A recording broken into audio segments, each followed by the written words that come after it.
সালাম আলাইকুম। আমরা আলোচনা করব বাংলা সাহিত্যের ১১ জন কিংবদন্তি, পিসি নির্ধারিত অর্থাৎ ওরা ১১ জন নামে যারা পরিচিত, এই ১১ জনকে নিয়ে আমরা বিস্তারিত আলোচনা করার চেষ্টা করব। একদম শুরুতে আমরা যাকে নিয়ে আলোচনা করব তিনি ঈশ্বরচন্দ্র বিদ্যাসাগর। এবং এই ঈশ্বরচন্দ্র বিদ্যাসাগর মূলত ওরা ১১ জন এই যে লিস্ট, এই লিস্টের মধ্যে প্রথম আসেন ঈশ্বরচন্দ্র বিদ্যাসাগর। তিনি ১৮২০ সালে জন্মগ্রহণ করেন এবং ১৮৯১ সালে মৃত্যুবরণ করেন তিনি। তার লাইভ ডিভিশন হচ্ছে ১৮২০ থেকে ১৮৯১। খেয়াল করি ওরা ১১ জন এই লিস্টের মধ্যে প্রথম যিনি আসছেন তিনি হচ্ছেন ঈশ্বরচন্দ্র বিদ্যাসাগর, যিনি ১৮২০ সালে জন্মগ্রহণ করেন এবং ১৮৯১ সালে মৃত্যুবরণ করেন। তাকে বলা হয় বাংলা গদ্যের জনক এবং তিনি জ্যোতি বা বিরাম চিহ্নের প্রথম ব্যবহারকারী। তাহলে তার উপাধি তিনি জ্যোতি, তিনি বাংলা গদ্যের জনক এবং এবং জ্যোতি বা বিরাম চিহ্নের প্রথম ব্যবহারকারী ঈশ্বরচন্দ্র বিদ্যাসাগর। তার ছদ্মনাম হচ্ছে কস্যচিৎ উপযুক্ত ভাইপোষ্য। কস্যচিৎ উপযুক্ত ভাইপোষ্য হলো তার ছদ্মনাম। খেয়াল করি তার সমাজ সংস্কারমূলক অবদান হচ্ছে তার প্রচেষ্টায় ১৮৫৬ সালের ২৬ জুলাই ১৮৫৬ সালের ২৬ জুলাই বিধবা বিবাহ আইন পাশ হয়। নিজের পুত্র নারায়ণ চন্দ্রের সাথে এক বিধবার বিবাহ দেন তিনি। ঠিক আছে? সমাজ সংস্কারের ক্ষেত্রে তার অবদান হচ্ছে তার প্রচেষ্টায় ১৮৫৬ সালের ২৬ জুলাই বিধবা বিবাহ আইন পাশ হয় এবং নিজের পুত্র নারায়ণ চন্দ্রের সঙ্গে এক বিধবার বিবাহ দেন তিনি। তার যে বিখ্যাত বই বা তার সাহিত্যকর্ম তার মধ্যে রয়েছে প্রথম যেটি, সেটি হচ্ছে বেতাল পঞ্চবিংশতি, যেটি প্রথম মুদ্রিত গ্রন্থ বেতাল পঞ্চবিংশতি, যেটি ১৮৪৭ সালে প্রকাশিত হয়েছিল। খেয়াল করে লাইভ ডিউরেশন তার লাইভ শুরু হয়েছিল, জন্ম হয়েছিল ১৮২০, ১৮৪৭ সালে তার প্রথম গ্রন্থ প্রকাশিত অর্থাৎ ২৭ বছর বয়সে। এরপরে আসছে শকুন্তলা ১৮৫৭ সাল, ১৮৫৪ সাল শকুন্তলা, তাহলে ১৮৪৭ সালে বেতাল পঞ্চবিংশতি এবং শকুন্তলা ১৮৫৪ সালে, এবং এরপরে সীতার বনবাস ১৮৬০ সালে। তাহলে বেতাল পঞ্চবিংশতি এটি প্রথম মুদ্রিত গ্রন্থ, ১৮৪৭ সালে প্রকাশিত হয়। আর শকুন্তলা এটি ১৮৫৪ সালে প্রকাশিত এবং সীতার বনবাস ১৮৬০ সালে প্রকাশিত হয়। এবং বর্ণ পরিচয় এটি শিশু শিক্ষার ভিত্তি হিসেবে তার বিখ্যাত গ্রন্থ বর্ণ পরিচয়। তাই বর্ণ পরিচয় কার লেখা? ঈশ্বরচন্দ্র বিদ্যাসাগরের লেখা।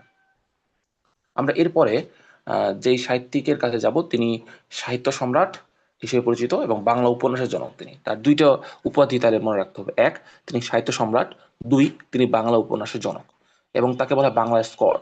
যেমন ওয়াল্টার স্কট নামে একজন বিখ্যাত লেখক রয়েছেন, যিনি যিনি হচ্ছে স্কটিশ এবং এবং তার একটি বিখ্যাত লেখা হচ্ছে ও ক্যাপ্টেন মাই ক্যাপ্টেন, এটি তার বিখ্যাত লেখা। তো এই তার ওই ওই বাংলার তার মতো লেখার ধাঁচের লিখেছেন কিছুটা বঙ্কিমচন্দ্র, এই জন্য তাকে বলা হয় বাংলার স্কট। যেমন আহ, আহ, বাংলার মিল্টন বলা হয় হচ্ছে হেমচন্দ্রকে। যেমন জন মিল্টন যেমন বিখ্যাত, খুবই বিখ্যাত লেখক। জন মিল্টনের ধাঁচের লেখা লিখেছিলেন হচ্ছে হেমচন্দ্র বন্দ্যোপাধ্যায় এবং এই জন্য হেমচন্দ্রকে বলা হয় হচ্ছে বাংলার মিল্টন। ঠিক তেমনি বঙ্কিমচন্দ্রকে বলা হয় বাংলার স্কট।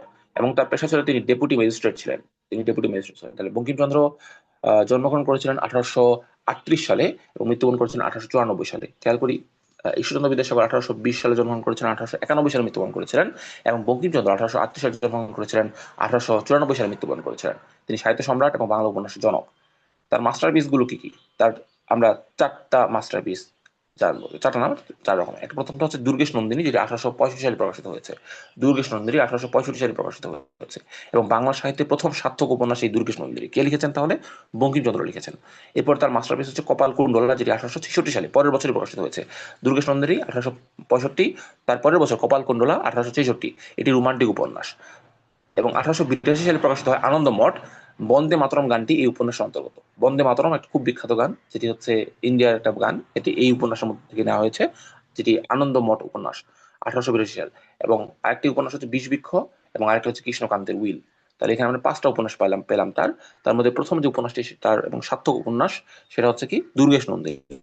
এবং দুর্গেশ নন্দিনী ১৮৬৫ সালে প্রকাশিত হয়। বাংলা সাহিত্যের প্রথম সার্থক উপন্যাস এই দুর্গেশ নন্দিনী। এরপর কপাল কুণ্ডলা ১৮৬৬ সালে প্রকাশিত হয়। ১৮৬৫ সালে প্রকাশিত হলো দুর্গেশ নন্দিনী। ১৮৬৬ সালে প্রকাশিত হলো কপাল কুণ্ডলা, যেটি রোমান্টিক উপন্যাস। এরপর আসে আনন্দমঠ, ১৮৮২ সালে প্রকাশিত হয়। এটি বন্দে মাতরম গানটি উপন্যাসের অন্তর্ভুক্ত এবং এবং বিষবৃক্ষ তার বিখ্যাত উপন্যাস এবং তার বিখ্যাত উপন্যাস কৃষ্ণকান্তের উইল। তাহলে পাঁচটা উপন্যাস: দুর্গেশ নন্দিনী, কপাল কুণ্ডলা, আনন্দমঠ, বিষবৃক্ষ, কৃষ্ণকান্তের উইল। তার সাংবাদিকতা নিয়ে তার যে পত্রিকাটা আমরা মনে রাখবো সেটা হচ্ছে বঙ্গদর্শন, খুবই বিখ্যাত এবং খুবই গুরুত্বপূর্ণ। বঙ্গদর্শন ১৮৭২ সালে তিনি সম্পাদনা করেছিলেন বঙ্গদর্শন। তাহলে বঙ্গদর্শন, বতে বঙ্কিমচন্দ্র, বতে বঙ্গদর্শন। আমরা তাহলে বঙ্কিমচন্দ্র থেকে দেখলাম তার জন্ম হচ্ছে 1838, মৃত্যু হচ্ছে 1894। তাকে বাংলা স্কট বলা হয়, তাকে সাহিত্য সম্রাট বলা হয়, বাংলা উপন্যাসের জনক বলা হয়। তার পেশা ছিল ডেপুটি ম্যাজিস্ট্রেট। তিনি বঙ্গদর্শন পত্রিকার সম্পাদক ছিলেন। তিনি দুর্গেশ নন্দিনী, কপালকুণ্ডলা, আনন্দমঠ, বিষবৃক্ষ, কৃষ্ণকান্তের উইল লিখেছিলেন। তার দুর্গেশ নন্দিনী বাংলা সাহিত্যের প্রথম সার্থক উপন্যাস। এরপরে যায় মাইকেল মধুসূদন দত্ত, যার জন্ম 1824 সাল, মৃত্যু 1873 সাল। জন্ম 1824, মৃত্যু 1873 সাল।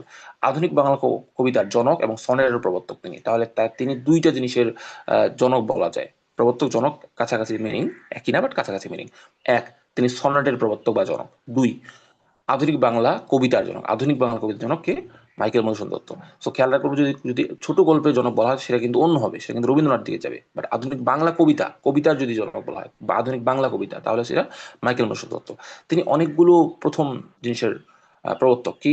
তার প্রথম সার্থক মহাকাব্য, বাংলা সাহিত্যের প্রথম সার্থক মহাকাব্য মাইকেল মধুসূদন দত্ত লিখেছিলেন, সেটার নাম হচ্ছে মেঘনাদ বধ কাব্য। 1861 সালে প্রকাশিত হয়েছে। তারিখটা মানে সময়টা গুরুত্বপূর্ণ, 1861।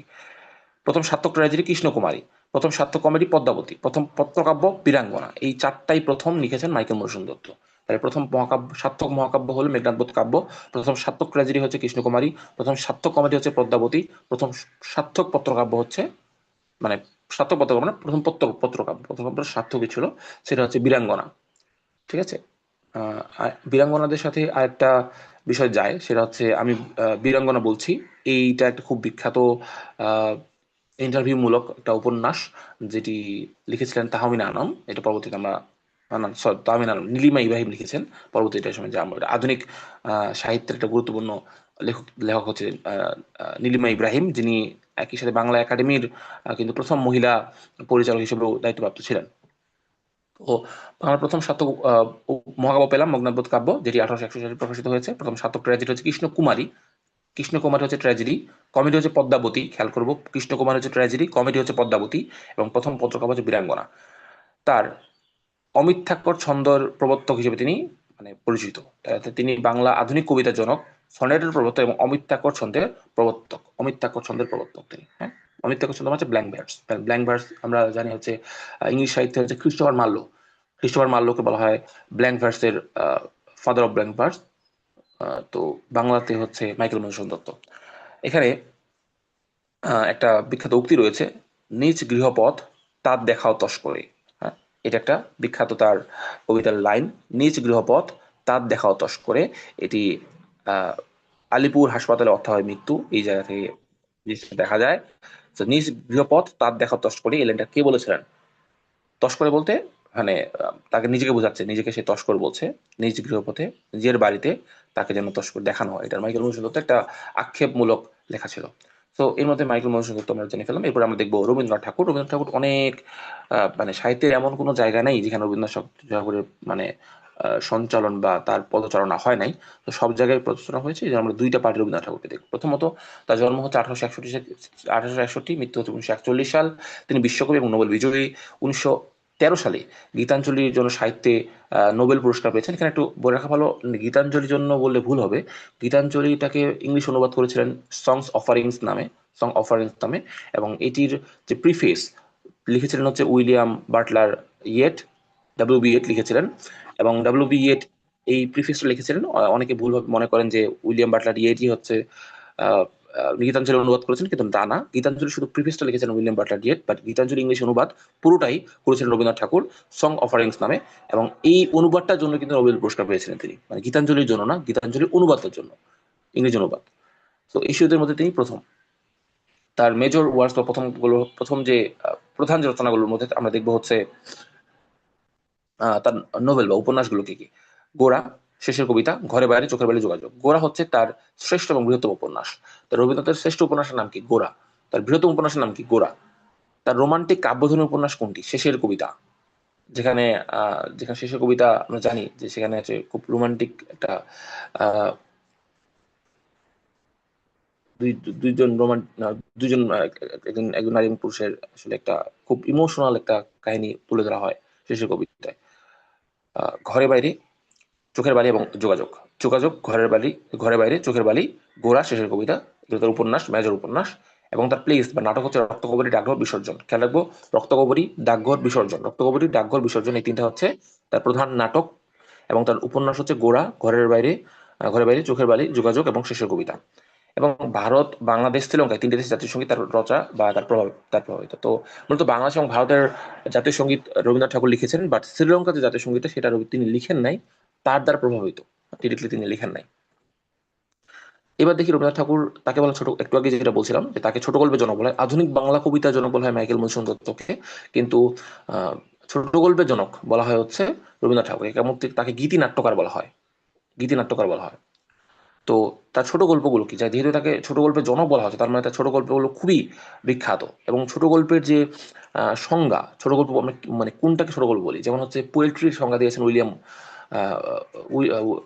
ওয়াসওয়ার্থ, যে poetry is spontaneous overflow powerful feelings recollected in tranquillity, এরকম হচ্ছে সংজ্ঞা দিয়েছিলেন উইলিয়াম ওয়াসওয়ার্থ। ঠিক তেমনই ছোট গল্পের সংজ্ঞা দিয়েছেন হচ্ছে আমাদের রবীন্দ্রনাথ ঠাকুর। সেটা তিনি বলেছেন ছোট প্রাণ, ছোট ব্যথা, ছোট ছোট দুঃখ কথা, এরকম দিয়েছে অনেক কিছু। তো মানে এটার একটা বিখ্যাত লাইন হচ্ছে, শেষ হইয়াও হইল না শেষ। ছোট গল্পটা পড়তে গিয়ে যেন মনে হবে যে শেষ হয়ে গেছে, কিন্তু মনের মধ্যে জানার আর আগ্রহ কাজ করবে। ছোট গল্প অন্যতম বড় বৈশিষ্ট্য এটা। ছোট গল্প তার বিখ্যাত হচ্ছে দেনা পাওনা, প্রথম সার্থক ছোট গল্প হচ্ছে দেনা পাওনা। এছাড়া রয়েছে পোস্টমাস্টার, কাবুলিওয়ালা, ছুটি, হৈমন্তী। তাহলে এগুলো কার ছোট গল্প? রবীন্দ্রনাথ ঠাকুরের। এবং এই ছোট গল্পগুলোই কিন্তু বাংলা সাহিত্যে ছোট গল্পের ভিত্তি রচনা করে ফেলে। তো এই জন্য খুব গুরুত্বপূর্ণ। দেনা পাওনা প্রথম সার্থক ছোট গল্প, পোস্টমাস্টার, কাবুলিওয়ালা, ছুটি, হৈমন্তী। দেনা পাওনা, পোস্টমাস্টার, কাবুলিওয়ালা, ছুটি, হৈমন্তী। তার কাব্যগ্রন্থ রয়েছে। কাব্যগ্রন্থগুলো কি কি? সোনার তরী, বলাকা, চিত্রা, মানসী। আরো রয়েছে, বাট সবচেয়ে গুরুত্বপূর্ণ এই চারটাই: সোনার তরী, বলাকা, চিত্রা, মানসী। কাব্যগ্রন্থ কি বা পোয়েট্রি কি? কাব্যগ্রন্থ বা পোয়েট্রি হচ্ছে অনেকগুলো অনেকগুলো পোয়েম বা অনেকগুলো কবিতার সমাহার যেখানে ঘটে, সেটা হচ্ছে এক একটা কাব্যগ্রন্থ। তো সোনার তরী, বলাকা, চিত্রা, মানসী, এগুলো হচ্ছে কাব্যগ্রন্থ। রবীন্দ্রনাথ বিখ্যাত কাব্য, সবাই জানি এগুলো: সোনার তরী, বলাকা, চিত্রা, মানসী। ওকে, সো আমরা রবীন্দ্রনাথ থেকে রিভিউ করে আসি। রবীন্দ্রনাথ ঠাকুরের নোভেলসগুলো হচ্ছে, উপন্যাসগুলো হচ্ছে গোরা, ঘরের বাইরে, শেষের কবিতার, চোখের বালি, যোগাযোগ। নাটক হচ্ছে রক্তকরবী ডাকঘর বিসর্জন। তার ছোট গল্প হচ্ছে দেনা পাওনা, পোস্টমাস্টার, কাবুলিওয়ালা, ছুটি, হৈমন্তী। পোয়েট্রি হচ্ছে সোনার তরী, বলাকা, চিত্রা, মানসী। এবং তার ছদ্মনাম হচ্ছে ভানুসিংহ ঠাকুর। অনেকগুলো ছদ্মনাম রয়েছে, সবচেয়ে বিখ্যাত ছদ্মনামটা হচ্ছে ভানুসিংহ ঠাকুর। এরপরে যাই কাজী নজরুল ইসলাম। জন্ম 1899 এবং মৃত্যু 1976 সাল। তিনি বিদ্রোহী কবি এবং বাংলাদেশের জাতীয় কবি।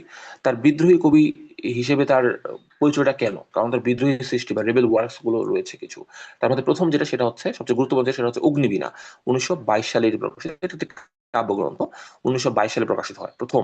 তাই খেয়াল করি, 1899 সালে তার জন্ম। তার প্রথম বিদ্রোহী সৃষ্টি যেটা অগ্নিবীণা, তার প্রথম কিন্তু অনেকগুলো আছে, যেমন তার বাউন্ডুলের আত্মকাহিনী, এটা তার প্রথম। এরকম প্রথম অনেক কিছু আছে, কিন্তু তার প্রথম বিদ্রোহী সৃষ্টি বা খুব সারা জাগানো সৃষ্টি হচ্ছে এই অগ্নিবীণা, 1922 সালে যেটি প্রকাশিত হয়েছে। এবং বাউন্ডারি আত্মকাহিনী কিন্তু 1919 সালে প্রকাশিত হয়েছিল। তো অগ্নিবীণা 1922 সালে প্রকাশিত হয়েছে, প্রথম কাব্যগ্রন্থ এটি তার। এতে আছে বিখ্যাত বিদ্রোহী কবিতা এবং প্রলয়োল্লাস কবিতা। তাই আমরা যদি বিদ্রোহী কবিতাটা পড়ি এবং প্রলয়োল্লাস কবিতাটা জানি সবাই কম বেশি, এই যে দুইটা কবিতা, এই কবিতা দুইটা হচ্ছে অগ্নিবীণা কাব্যগ্রন্থের অন্তর্ভুক্ত। বিদ্রোহী কবিতাটা কিন্তু বিদ্রোহী কাব্যগ্রন্থের অন্তর্ভুক্ত না, অগ্নিবীণা কাব্যগ্রন্থের অন্তর্ভুক্ত। তো বিদ্রোহী এবং প্রলয়োল্লাস এটি অগ্নিবীণা কাব্যগ্রন্থের অন্তর্ভুক্ত, এই দুইটা। এবং 1922 সালে অগ্নিবীণা কাব্যগ্রন্থটি প্রকাশিত হয়েছিল। এছাড়া তার বিখ্যাত কাব্যগ্রন্থ হচ্ছে বিশ্বের বাসী এবং ভাঙার গান। এবং বিশ্বের বাসী এবং ভাঙার গান এই দুটাই পরবর্তীতে নিষিদ্ধ ঘোষণা করা হয়েছিল। ঠিক আছে, তাহলে বিদ্রোহী কবিতার মধ্যে দেখলাম অগ্নিবীণা, বিশ্বের বাসী, বিদ্রোহী কাব্যগ্রন্থ অগ্নিবীণা, বিশ্বের বাসী, ভাঙার গান। তিনি অ্যাক্টিভিজম করতেন তিনি বর্তমান সময় যেমন আমরা ফেসবুক অ্যাক্টিভিজম দেখি, সাধারণত অনলাইন অ্যাক্টিভিজম দেখি, তিনি অ্যাক্টিভিজম করতেন ওই সময়। এবং তিনি যে পত্রিকার মাধ্যমে অ্যাক্টিভিজম করতেন সেটি হচ্ছে ধূমকেতু এবং লাঙ্গল পত্রিকা। আরো কবি পত্রিকায় তিনি কাজ করেছিলেন, বাট এই দুটো হচ্ছে মেজর পত্রিকা ছিল: ধূমকেতু এবং লাঙ্গল। ধূমকেতু, লাঙ্গল, ধূমকেতু, লাঙ্গল। এর ফলে তার কারাদণ্ড, মানে এর ফলে না, তার একটা কারাদণ্ড হয়েছিল। তার আনন্দময়ীর আগমনে এই কবিতার জন্য তার 1 বছর কারাদণ্ড হয়েছিল। অনেকগুলো কারাদণ্ড হয়েছিল, বাট সেগুলো কখন 6 মাস হয়েছে, কখন 2 মাস 3 মাস হয়েছে, সেগুলো খুব তোকা করা হয় নাই। কিন্তু এইটা খুব সিরিয়াসলি তাকে কারাদণ্ড দেওয়া হয়েছিল আনন্দময়ীর আগমনে, এই কবিতার জন্য। এটা একটি কাব্যগ্রন্থ না, একটি কবিতা। আনন্দময়ীর আগমনে কাজী নজরুল ইসলামের কবিতা, এবং এই কবিতার জন্য তাকে 1 বছরের কারাদণ্ড দেওয়া হয়েছিল। কাজী নজরুল ইসলামের আহ যদি গান এবং উপন্যাসে দেখি, তার কিছু উপন্যাস দেখি আগে, নোভেলস। তার মৃত্যুক্ষুধা, এটি তার খুব বিখ্যাত উপন্যাস, 1930 সালে প্রকাশিত হয়েছিল। এই উপন্যাসের বিষয়বস্তু হচ্ছে দারিদ্র্য ও ত্রিশাল কৃষ্ণনগরের পটভূমি। দারিদ্র এবং ত্রিশাল কৃষ্ণগণের পটভূমি হচ্ছে এই উপন্যাসের বিষয়বস্তু। তার একটি উপন্যাস হচ্ছে বাঁধনহারা, যেটি প্রথম পত্রোপন্যাস। তাহলে প্রথম পত্রোপন্যাস কি? বাঁধনহারা। প্রথম পত্রোপন্যাস কি?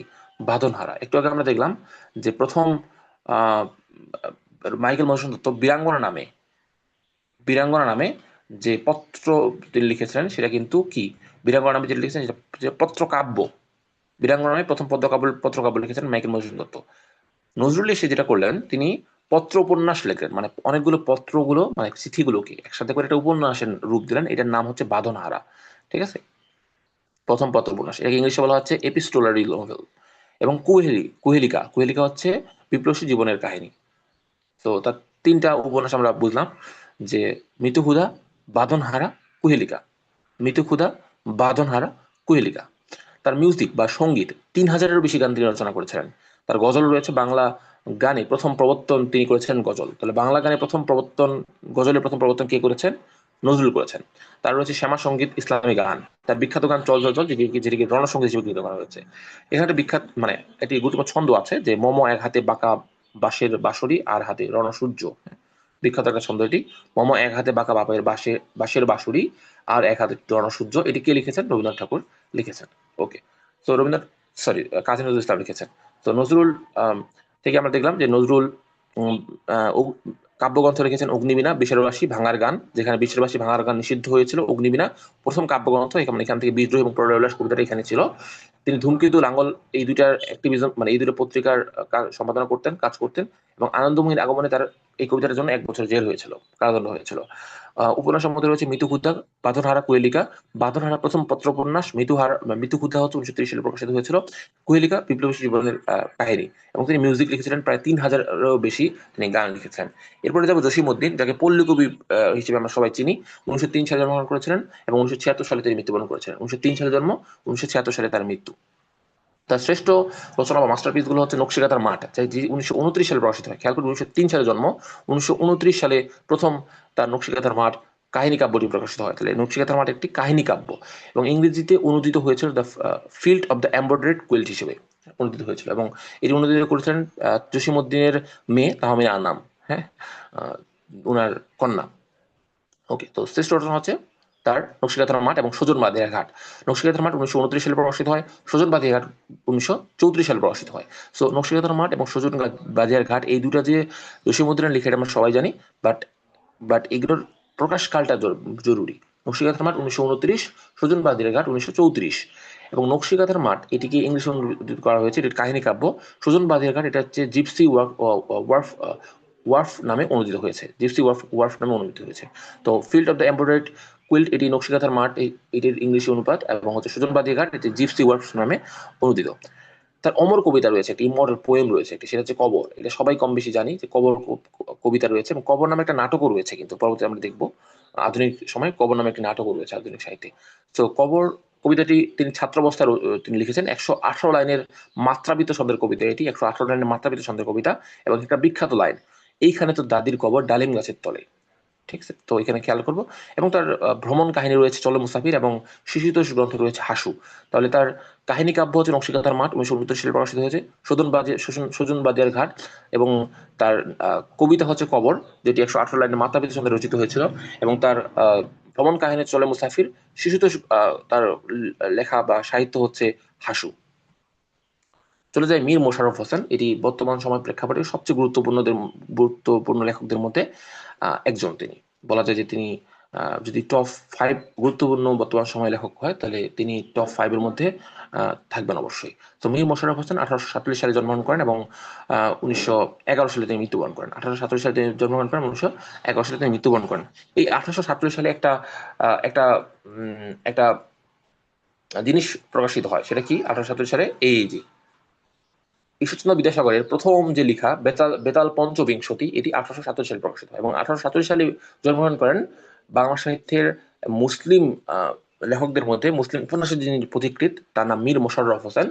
তিনি 1870 সালে জন্মগ্রহণ করেন, 1911 সালে তিনি মৃত্যুবরণ করেন। তাহলে মুসলিম উপন্যাসের পথিকৃৎ, মানে তার মুসলিমদের মধ্যে প্রথম উপন্যাস লিখেছিলেন এই মীর মোশাররফ হোসেন। এবং বাংলা সাহিত্যের প্রথম মুসলিম ঔপন্যাসিক হিসেবে তাকে পরিচয় করা হয়। এবং তার খুবই বিখ্যাত একটা উক্তি রয়েছে, যে মাতৃভাষা যাহার ভক্তি নাই সে মানুষ নহে। মানে যার মাতৃভাষা ভক্তি নেই সে মানুষই না, তিনি বলেছেন। হ্যাঁ। তার বিখ্যাত মহাগ্রন্থ কিছু রয়েছে, গ্রন্থ বলা যাবে না সেগুলোকে, মহাগ্রন্থ বলতে হবে। হ্যাঁ, সেটা হচ্ছে বিষাদ সিন্ধু। এটি কারবালা ট্র্যাজেডি নিয়ে রচিত মহাকাব্যিক উপন্যাস, এই জন্য এটি মহাকাব্যিক উপন্যাস, এই জন্য একটি মহাগ্রন্থ, মহাকাব্যিক উপন্যাস। বিষাদ সিন্ধু কে লিখেছেন? মীর মশাররফ হোসেন লিখেছেন। বিষাদ সিন্ধু, বিষাদ রূপ সিন্ধু, এটি রূপক কর্মধারয় সমাস। আমরা কম বেশি সবাই জানি যে বিষাদ রূপ সিন্ধু হচ্ছে রূপক কর্মধারয় সমাস। এখানে বিষাদ সিন্ধু কে লিখেছেন? মীর মশাররফ হোসেন লিখেছেন, এবং এটি একটি মহাকাব্যিক উপন্যাস, যাকে বলা হয় মহাগ্রন্থ। তার নাটক হচ্ছে জমিদারের দর্পণ এবং বসন্ত কুমারী, জমিদার দর্পণ এবং বসন্ত কুমারী। নীল দর্পণ কে লিখেছিলেন? নীল দর্পণ লিখেছেন দীনবন্ধু মিত্র, নীল দর্পণ লিখেছিলেন, এবং খুবই বিখ্যাত নীল দর্পণ।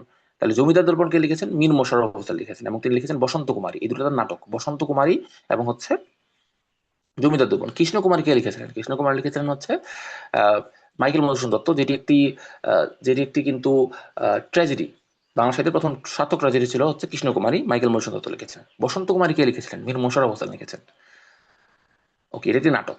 তার রম্য রচনা রয়েছে গাজী মিয়ার বস্তানি। খেয়াল করব, মীর মশাররফ হোসেন নিজেকে যেই নামে কিছু নামে পরিচিত করতেন, তার কিছু ছদ্মনাম ছিল, তার মধ্যে একটা হচ্ছে গাজী মিয়া। তিনি নিজেকে গাজী মিয়া হিসেবে পরিচয় দিতেন। তো গাজী মিয়ার বস্তানি, এটি তার রম্য রচনা।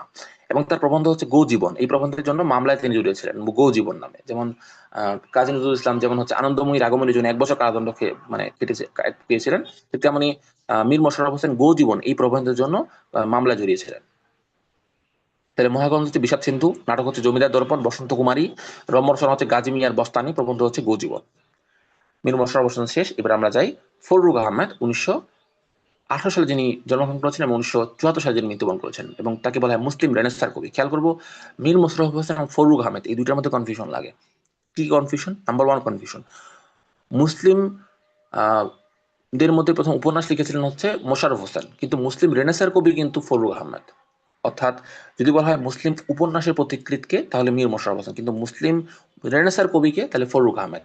তিনি 1918 সালে জন্মগ্রহণ করেছিলেন, এবং তিনি 1974 সালে মৃত্যুবরণ করেছিলেন। 18 সালে জন্মগ্রহণ করেছিলেন, এবং এবং 1873 সালে মৃত্যুবরণ করেছিলেন। 1918 সালে জন্মগ্রহণ করেছেন এবং 1874 সালে মৃত্যুবরণ করেছিলেন। তাহলে ফররুখ আহমেদ কিন্তু বলা যায় যে মীর মশাররফ হোসেনের চেয়ে অনেক ছোট। মীর মশাররফ হোসেন সেখানে 1837 সালে জন্ম করেছেন, 1911 সালে মৃত্যুবরণ করেছেন, মানে তার মৃত্যুর পরে তার ফররুখ আহমেদের জন্ম। 1918 সালে জন্মগ্রহণ করেছেন এবং 1974 সালে মৃত্যুবরণ করেছেন, এবং তিনি মুসলিম রেনেসাঁর কবি। তার সিগনেচার ওয়ার্ক হচ্ছে সাত সাগরের মাঝি, শ্রেষ্ঠ কাব্যগ্রন্থ। তাই সাত সাগরের মাঝি কার লেখা? ফররুখ আহমেদের লেখা। সাত সাগরের মাঝি এটি একটি তার শ্রেষ্ঠ কাব্যগ্রন্থ। সাত সাগরের মাঝি 1944 সালে প্রকাশিত হয়েছে। খেয়াল করবো এখানে সময়টা ইম্পর্টেন্ট, কবে? 1944 সাল। তার বিখ্যাত কবিতা পাঞ্জেরি, যেটি প্রতীকী কবিতা, এটি জাগরণের গান। তার বিখ্যাত কবিতা কি? পাঞ্জেরি। এছাড়া তার বিখ্যাত লেখা রয়েছে লাশ, সিন্দাবাদ। শিশু কাব্য রয়েছে পাখির বাসা, হরফের ছোড়া। আমার মাঝে মাঝে বর্ণ পরিচয় এবং হরফের ছোড়ার মধ্যে মানে পার্থক্য বুঝি না। বর্ণ পরিচয় যেটি, সেটি হচ্ছে লিখেছেন ঈশ্বরচন্দ্র বিদ্যাসাগর, আর হরফের ছড়া লিখেছেন ফররুখ আহমেদ। ঠিক আছে। আর পাখির বাসায় এটি লিখেছেন কে? ফররুখ আহমেদ। এছাড়া তার তিনি লিখেছেন লাশ, তিনি লিখেছেন সিন্দাবাদ, তিনি লিখেছেন পাঞ্জেরি, এবং প্রতীকী কবিতা রয়েছে তার একটি জাগরণের গান। যেহেতু তিনি মুসলিম রেনেসাঁর কবি, রেনেসাঁ মানুষ, তিনি মুসলিম রেনেসাঁ, তিনি জাগরণের গান লিখবেন, স্বাভাবিক। তার স্টাইল কেমন? লেখার স্টাইল ছিল বাংলা কাব্যে আরবি ফার্সি শব্দের নিপুণ ব্যবহার ও ইসলামী ঐতিহ্যের পুনর্জাগরণ ঘটিয়েছিলেন তিনি। যেহেতু তিনি ইসলামী ঐতিহ্যের পুনর্জাগরণ করেছেন, এই জন্য তিনি মুসলিম রেনেসাঁর কবি। এবং বাংলা সাহিত্যে আরবি ফার্সি শব্দের নিপুণ ব্যবহার করেছেন কে? এই ফররুখ আহমদ। ঠিক আছে। এবার আমরা যাই দীনবন্ধু মিত্র, যিনি লিখেছিলেন নীল দর্পণ, একটু আগে বললাম, জমিদার দর্পণ লিখেছিলেন কিন্তু ফররুখ আহমেদ। হ্যাঁ, তো নীল দর্পণ লেখা এই দীনবন্ধু মিত্র, দীনবন্ধু মিত্রকে যদি আমরা চিনি তাহলে নীল দর্পণের জন্যই চিনি। এবং নীল দর্পণ লেখাটা এতটা গুরুত্বপূর্ণ যে এই এইটাকে যখন মঞ্চস্থ করা হয়, ওই মঞ্চস্থ করার সময় এতটা ভালোভাবে মঞ্চস্থ করা হয়েছিল যে এইটা দেখে মানুষজন আসলে মানে জুতা নিক্ষেপ করেছিল। হ্যাঁ, স্টেজে যে এতটা বেশি ফুটিয়ে তুলছিল, যে এতটা রিয়েল মনে হয়েছিল। দীনবন্ধু মিত্র, যিনি সমাজ সচেতন নাট্যকার, তিনি নাট্যকার, তার পরিচয় হচ্ছে তিনি নাট্যকার। হ্যাঁ, এই জন্য তিনি নাটকটা অত সুন্দরভাবে মঞ্চস্থ করতে পেরেছিলেন। জন্ম 1830, মৃত্যু 1873। 1830-এ জন্মগ্রহণ করেন, 1873 সালে মৃত্যুবরণ করেন। 1830 থেকে 1873, 1830 থেকে 1873, 1830, 1873। মৃত্যুবরণ করেন কবে? 1873 সালে। 1830-এ জন্মগ্রহণ করেন, 1873 সালে। তো বেশি দিন বাঁচা নাই আসলে, 43 বছরের মতো বাঁচছে। তার গেম চেঞ্জার বা তাকে পরিচিত যে নামে নীল দর্পণ, নীলকরদের অত্যাচার নিয়ে রচিত। তার প্রভাব রয়েছে বাংলা সাহিত্যের ইতিহাসে অবিস্মরণীয় সৃষ্টি, যা গণ আন্দোলনে উস্কে দিয়েছিল। হ্যাঁ, তিনি অনুবাদ করেছেন, ইংরেজিতে অনুবাদ করেন মাইকেল মধুসূদন দত্ত এই যে এই নেটিভ ছদ্মনামটি। মানে তার সম্পর্কে যদি জানতে হয় একটা জিনিস, সেটা হচ্ছে নীল দর্পণ জানতে হবে। এইটিকে এই নেটিভ নামে অনুবাদ এই নেটিভ ছদ্মনামে অনুবাদ করেছিলেন আহ প্লান ইন্ডিগো প্লান্টিং মিরর নামে অনুবাদ করেছেন হচ্ছে মাইকেল মধুসূদন দত্ত। মানে ছদ্মনাম ছিল হচ্ছে a native. Michael Madhusudan Dutta নিজের নাম দেন নাই, এ নেটিভ নামে অনুবাদ করেছিলেন এবং নাম দিয়েছিলেন ইন্ডিগো প্লান্টিং মিরর। ঠিক আছে। দীনবন্ধু মিত্রের প্রহসন হচ্ছে শতভার একাদশী, যেখানে চরিত্র হচ্ছে নিমচাঁদ। খুবই গুরুত্বপূর্ণ চরিত্র এটা, বাংলা সাহিত্যের মধ্যে খুব গুরুত্বপূর্ণ চরিত্র নিমচাঁদ। কোথাকার চরিত্র এটি? এই শতভার একাদশী কে লিখেছেন? দীনবন্ধু মিত্র লিখেছেন। এটি কি প্রহসন? এবং আরেকটি প্রহসন হচ্ছে বুড়ো পাগলা, বিয়ে পাগলা বুড়ো। মাইকেল মধুসূদন দত্তের প্রহসন হচ্ছে বুড়ো শালিকের ঘাড়েরও একে কি বলে সভ্যতা। এই দুটো হচ্ছে প্রহসন মাইকেল মধুসূদন দত্তের। দীনবন্ধু মিত্রের প্রহসন হচ্ছে শতভার একাদশী এবং বিয়ে পাগলা বুড়ো। এবং শতভার একাদশীর বিখ্যাত চরিত্র হচ্ছে নিমচাঁদ। এবং সরকার কর্তৃক রায় বাহাদুর উপাধি পান তিনি 1871 সালে। তিনি 1873 সালে মৃত্যুবরণ করেন। 1871 সালে তিনি সরকার কর্তৃক রায় বাহাদুর উপাধি পান। খেয়াল করবো তাহলে দীনবন্ধু মিত্র রায় বাহাদুর উপাধি পেয়েছিলেন। রায় বাহাদুর কে ছিলেন? দীনবন্ধু মিত্র ছিলেন। চলে আসি বেগম রোকেয়া 1880 সালে জন্মগ্রহণ করেছেন এবং 1932 সালে বেগম রোকেয়া মৃত্যুবরণ করেছেন। 1880 এবং 1932 সাল। একটা জিনিস ভালো মনে রাখার জন্য, সেটা হচ্ছে 9 ডিসেম্বর তিনি জন্মগ্রহণ করেছেন, তিনি 9 ডিসেম্বর মৃত্যুবরণ করেছিলেন। তিনি নারী জাগরণের অগ্রদূত আমরা জানি। তার বিখ্যাত রচনাগুলো রয়েছে সুলতানার স্বপ্ন, যাকে ইংলিশ অনুবাদ করা হয়েছে সুলতানাস ড্রিম নামে, যেটি নারীবাদী, এবং ইউটোপিয়া ছিল সেখানে, ইউটোপিয়ার বিষয় রয়েছে সেখানে। আহ মতিচুর এবং অবরোধবাসিনী। সুলতানার স্বপ্ন, মতিচুর, অবরোধবাসিনী, এই তিনটে জানলেই হবে। এই তিনটা হচ্ছে বেগম রোকেয়ার। সুলতানার স্বপ্ন, মতিচুর, অবরোধবাসিনী। তিনি রংপুর জেলার পায়রাবন্দ গ্রামে জন্মগ্রহণ করেন। এটি খুব জরুরি আমার রাখার জন্য। কায়কোবাদ। কায়কোবাদ 1857 সালে জন্মগ্রহণ করেছেন এবং 1951 সালে মৃত্যুবরণ করেছেন। 1857 সালে জন্মগ্রহণ করেছেন কে? কায়কোবাদ। 1951 সালে মৃত্যুবরণ করেছেন কে? কায়কোবাদ। এই কায়কোবাদ 1857 সালটা মনে হলে মাথায় যে জিনিসটা আসা স্বাভাবিক, সেটা হচ্ছে 1857 সালে মূলত সিপাহী বিদ্রোহ হয়েছিল। ঠিক আছে, সিপাহী বিদ্রোহটা খুব গুরুত্বপূর্ণ। তো 1857 সালে কায়কোবাদ জন্মগ্রহণ করেছেন এবং 1951 সালে তিনি মৃত্যুবরণ করেন। তিনি মহাকাব্য রচয়িতা। আর কায়কোবাদ সম্পর্কে যদি একটা লাইন জানতে হয়, তিনি মহাকাব্য রচয়িতা। এবং তিনি যেটা লিখেছিলেন সেটা হচ্ছে মহাশ্মশান। তার লেখা নাম মহাকাব্যটা হচ্ছে মহাশ্মশান। পানিপথের তৃতীয় যুদ্ধ নিয়ে রচিত প্রথম মুসলিম মহাকাব্য। তাহলে মুসলিমদের মধ্যে প্রথম মহাকাব্য রচনা করেছেন কায়কোবাদ। তাহলে মুসলিম তিনজন পেলাম। মীর মশাররফ হোসেন, মুসলিম তো আরো ছিল হয়তো, মানে উল্লেখযোগ্য মুসলিম মুসলিম হিসেবে যারা হচ্ছে রচনা করতেন, মীর মোশাররফ হোসেন, তারপর পেলাম হচ্ছে ফররুখ আহমেদ, তারপর পেলাম কায়কোবাদ। মীর মোশাররফ হোসেন প্রথম উপন্যাস রচনা করেছিলেন। ফররুখ আহমেদ প্রথম মুসলিমদের মধ্যে প্রথম তিনি মহাগ্রন্থ রচনা করেন এবং মুসলিম নেসার কবি তিনি। এবং কায়কোবাদ মুসলিমদের মধ্যে প্রথম মহাকাব্য রচনা করেন, যেটার নাম হচ্ছে মহাশ্মশান, যেটি পানিপথের তৃতীয় যুদ্ধে নিয়ে রচিত। এবং তিনি রচনা করেছেন আজান। তাহলে মহাশ্মশান এবং আজান। এই যে মহাশ্মশান, এটি 1904 সালে প্রকাশিত হয়েছিল। আমরা আসি এক নজরে ছদ্মনাম উপাধিগুলো। আহ বিদ্যাসাগর, মানে ঈশ্বরচন্দ্র বিদ্যাসাগর উপাধি ছিল কস্যচিৎ উপযুক্ত ভাইপোষ্য। বঙ্কিমচন্দ্র উপাধি ছিল সাহিত্য সম্রাট এবং কমলাকান্ত। রবীন্দ্রনাথ উপাধি ছিল বিশ্বকবি ভানুসিংহ। নজরুল উপাধি ছিল বিদ্রোহী কবি ধূমকেতু নুরু। মধুসূদন উপাধি ছিল আধুনিক কবিতার জনক। মীর মশাররফ হোসেন গাজী মিয়া। জসীমউদ্দিন পল্লী কবি। বেগম রোকেয়া মিসেস আর এস হোসেন ছিলেন বেগম রোকেয়া। বাংলা সাহিত্যের বাতিঘর, আমাদের লাস্ট স্লাইড এটাই। প্রথমে আসেন বঙ্কিমচন্দ্র, তারপরে প্রথমে বিদ্যাসাগর, তারপর বঙ্কিমচন্দ্র, মধুসূদন, মীর মোশাররফ হোসেন, কায়কোবাদ, রবীন্দ্রনাথ, বেগম রোকেয়া, নজরুল, জসীমউদ্দিন, ফররুখ আহমেদ, আল মাহমুদ। এই বাংলা সাহিত্যের এই কয়েকজন বিখ্যাত রচনা। বিদ্যাসাগর, বঙ্কিমচন্দ্র, মধুসূদন, মীর মোশাররফ হোসেন, রবীন্দ্রনাথ ঠাকুর, বেগম রোকেয়া। বিদ্যাসাগর, বঙ্কিমচন্দ্র, মধুসূদন, মীর মোশাররফ হোসেন, কায়কোবাদ, রবীন্দ্রনাথ, বেগম রোকেয়া, নজরুল, জসীমউদ্দিন, ফররুখ আহমেদ এবং আল মাহমুদ। এই হলো বাংলা সাহিত্যের 11 জন। ওরা 11 জন সাহিত্যিক যাদেরকে আসলে আমরা বাংলা সাহিত্যে কিংবদন্তি হিসেবে চিনি। এখানে আল মাহমুদটা কভার করা হয় নাই, মোস্ট প্রবাবলি আমরা কভার করতে পারিনি। আল মাহমুদটা আমরা নেক্সট কোনো সময় কভার করবো ইনশাল্লাহ। আল্লাহ হাফেজ।